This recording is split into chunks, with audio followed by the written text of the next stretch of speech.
Assalamualaikum students, how are you? I hope you all will be fine.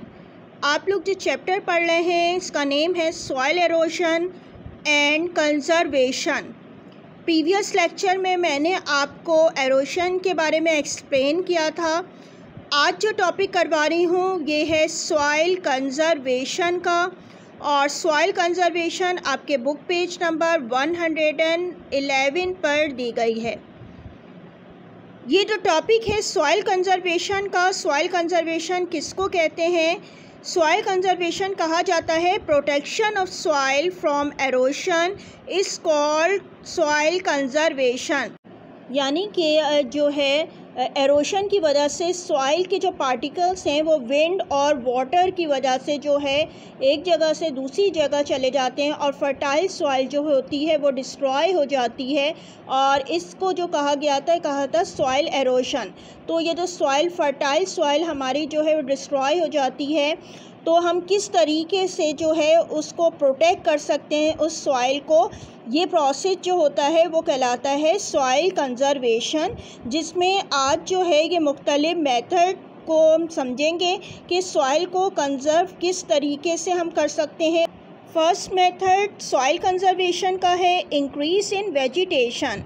Increase in vegetation का means है कि हमें ज़्यादा से ज़्यादा प्लांट्स को लगाना चाहिए, क्योंकि जब हम प्लांट्स लगाएंगे तो आपको जैसा कि मालूम ही है कि प्लांट्स के नीचे रूट्स मौजूद होती हैं, और रूट्स क्या करती हैं, सॉइल को जो है मजबूती के साथ बाउंड किए हुए होती हैं। यानी कि अगर आप प्लांट्स के नीचे देखें अंदर की तरफ, उसके नीचे सॉइल को हटा के, तो क्या होता है जो प्लांट्स की रूट्स होती हैं वो बहुत ज़्यादा फाइबर्स लाइक होती हैं, और जो ज़मीन वहाँ पे मौजूद होती है वो सॉइल जो मौजूद होती है इसको बाउंड किए हुए होती हैं। और जब हम अगर ज़्यादा से ज़्यादा ट्रीज़ लगाएंगे तो जितने ट्रीज़ होंगे उतनी ही वहाँ पर जो है सॉइल के नीचे जो रूट्स होंगी वो जो है सॉइल को बाउंड किए हुए होंगी, और जब ये सॉइल को बाउंड करेंगी तो इस तरीके से जो एरोशन का प्रोसेस जो है वो नहीं हो सकेगा। यानी कि अगर बारिश होती है या हवा चलती है बहुत तेज़ भी, तो क्या होगा कि ज़मीन जो होती है, सॉइल जो होती है वो रूट्स की वजह से बाउंड हुए हुए होगी, और जो है वो वहाँ से जो है एरोशन का प्रोसेस उस ज़मीन पे नहीं हो पाएगा। तो यानी कि हमें क्या करना चाहिए, ज़्यादा से ज़्यादा जो है वो ट्रीज़ को लगाना चाहिए, प्लांट लगाने चाहिए किसी भी जगह पर। और जो प्लांट जो हम लगाते हैं ये प्रोसेस जो है ये एफॉरेस्टेशन का प्रोसेस कहलाता है। सेकेंड मेथड जो है सॉइल कंजर्व किस तरह कर सकते हैं, ये है क्रॉप रोटेशन का मेथड।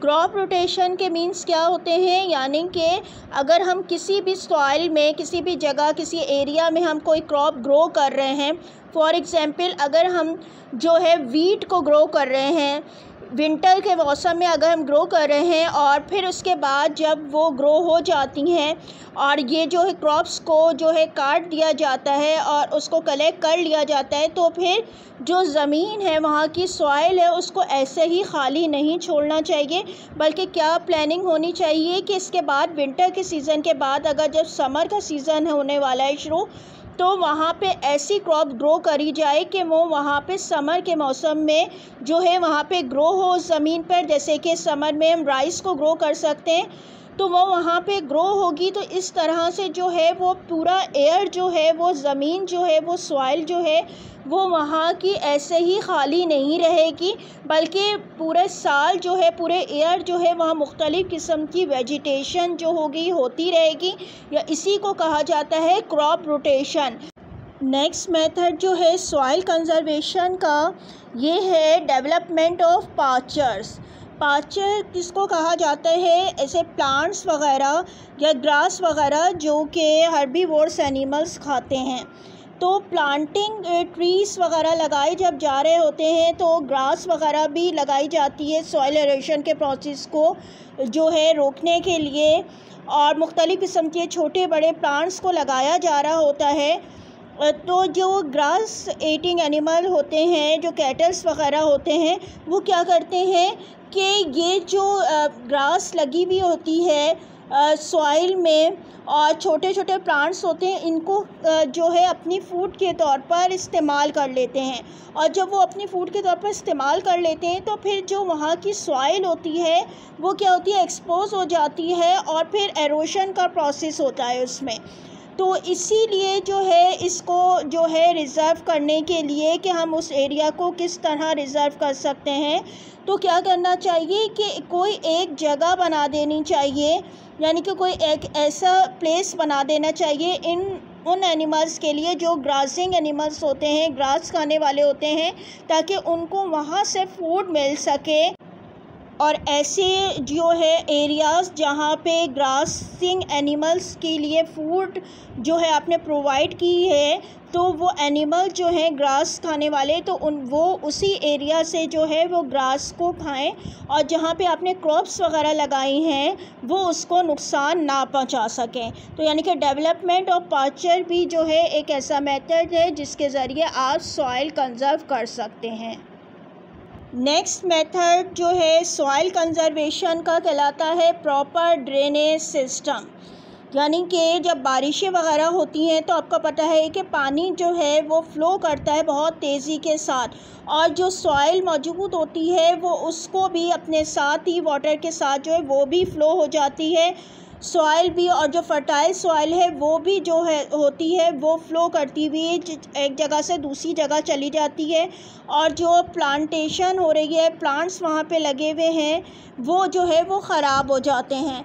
तो इसको रोकने के लिए जो है क्या करना चाहिए कि प्रॉपर ड्रेनेज सिस्टम बनाना चाहिए, यानी कि एरिया में जो है जहाँ पे आपको पता है कि यहाँ से पानी का फ़्लो बहुत ज़्यादा हो रहा है, तो वहाँ पे मुख्तलिफ़ किस्म के कंक्रीट की लाइनिंग वगैरह बना देनी चाहिए। ऐसे जो है वो रास्ते बना देना चाहिए कि जो वाटर है सिर्फ उस जगह पे ही फ़्लो करे, और जो है पूरी की पूरी जो आपकी जगह है जहाँ पे क्रॉप्स वगैरह ग्रो हुई हुई हैं, वो आपकी ज़मीन जो है वो ख़राब ना हो सके। यानी कि पानी जो है बारिश का वो तो हर तरफ से ही जाएगा, फ़्लो होगा, लेकिन एक ख़ास एरिया यानी कि स्लोप इस तरह बनाए जाएं, वहाँ पे कंक्रीट की लाइनिंग वगैरह बनाई जाए, ताकि जो है पानी जो है बग़ैर किसी रुकावट के जो है उन जगह से जो है फ़्लो करता हुआ आगे की तरफ जाए, और इस तरीके से जो है आपकी सॉइल जो है वो कंज़र्व हो सकती है।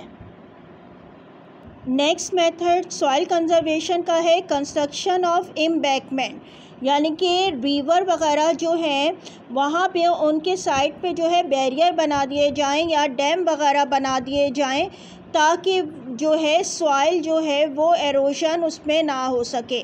यानी कि अगर जो है पानी का फ़्लो वहाँ पे होता रहेगा तो क्या होगा, आगे अगर वहाँ पे सॉइल मौजूद होती है तो क्या होगा, वो भी फ़्लो कर जाएगी। तो अगर वहाँ पे डैम वगैरह बना दिए जाएं तो क्या होगा, पानी जो होगा वो एक जगह जो है वो स्टोर हो जाएगा, और इस तरीके से जो है हम सॉइल को कंज़र्व कर सकते हैं। नेक्स्ट मेथड जो सॉइल कंज़र्वेशन का है ये है मेकिंग टेरेसेस, यानी कि जो हिल वगैरह हैं, जो पहाड़ हैं, उनके जो स्लोप्स वगैरह होते हैं वहाँ पर उनकी ऐसी कटिंग करके जो है स्टेप या टेरेसेस बना लिए जाएं। तो इससे होता क्या है कि जब बारिश होती है तो जो वाटर फ़्लो होता है तो वो स्पीड उसकी कम हो जाती है, क्योंकि वो मुख्तलिफ़ किस्म के जो है स्टेप या टेरेसेस जब बने हुए होंगे उस हिल पे, तो क्या होगा, पानी का जो फ़्लो होगा वो स्लो होगा, और इस तरीके से भी हम जो है सॉइल को कंज़र्व कर सकते हैं। क्योंकि हिल वगैरह पहाड़ों पे भी आपको पता है ट्रीज़ वगैरह लगे होते हैं, वहाँ पे मुख्तलिफ़ किस्म की फ़र्टाइल सॉइल भी मौजूद होती है। तो क्या होगा, अगर बारिश से जो है वो स्लोप हो तो फ़ौरन ही जो बारिश के ज़रिए जो पानी है वो नीचे की तरफ आ जाएगा, सारी फ़र्टाइल सॉइल भी जो है वो जो है आगे की तरफ जो है चली जाएगी। तो इसको जो है कंज़र्व करने के लिए क्या तरीका होता है कि हिल वगैरह जो होते हैं वहाँ पर टेरेसेस बना लिए जाएं, ताकि वाटर का फ़्लो जो है वो कम से कम हो सके, और उसका जो फ़्लो है वो इसकी स्पीड ख़ास तौर पर जो है वो कम हो जाए, बहुत तेज़ी के साथ पानी फ़्लो नहीं हो पाए। तो इस तरीके से भी हम सॉइल को कंज़र्व कर सकते हैं। जो मेथड है सॉइल कंजर्वेशन का ये है planting trees as wind breaker, यानी कि प्लांटिंग ट्री यानी कि प्लांट्स तो लगाने ही चाहिए, लेकिन किस तरीके से लगाने चाहिए, एक रॉ में लगाने चाहिए, ठीक है, यानी कि एक के बाद एक पूरा जो है एक सिलसिला चले, यानी कि एक रॉ में लगे हुए हों प्लांट। तो इससे क्या होता है, ये विंड को ब्रेक करते हैं। अगर बहुत तेज़ विंड चल रही है, ठीक है, बहुत तेज़ हवा है, तो क्या होगा, अगर एक रॉ में प्लांट्स लगे हुए होंगे तो वो उसकी जो स्पीड को, विंड के स्पीड को कम कर देंगे और इस तरीके से सॉइल एरोशन का प्रोसेस नहीं हो पाएगा। विंड की स्पीड जो है वो कम हो जाएगी। रॉ में जो है ट्रीज़ जब लगाते हैं तो ये एक विंड ब्रेकर का काम कर रहे होते हैं और इस तरीके से जो है वो सॉइल एरोशन का प्रोसेस भी नहीं हो पाता है और इस तरीके से हम जो है सॉइल को कंजर्व कर सकते हैं। तो ये जो सारे मेथड आपको आज बताए गए हैं ये कौन से थे, ये सॉइल कंजर्वेशन के मुख्तलिफ मेथड को आपको बताया गया है। यकीनन आप लोगों को ये समझ में आ गया होगा। क्लास अब होमवर्क देख लीजिएगा। क्वेश्चन नंबर 8 तक मैं आपको करवा चुकी हूँ। आज जो है मैं आपको क्वेश्चन नंबर 9 दे रही हूँ, ये आपने करना है।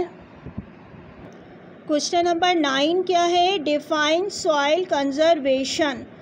आपने साइड हेडिंग देनी है सॉइल कंजर्वेशन की, इसके बाद लाइन लीव करके दोनों साइड पे गैप देके इन्वर्टेड कॉमास में लिखिएगा, ठीक है। इन्वर्टेड कॉमास में सेंटर में आपने ये डेफिनेशन लिखनी है। डेफिनेशन क्या है, protection of soil from erosion is called soil conservation, inverted commas close. आज के लिए आपका सिर्फ एक यही क्वेश्चन है, question number 9। I hope you have understand this topic and also homework. Remaining chapter will be explained in next lecture. Thank you. Allah Hafiz.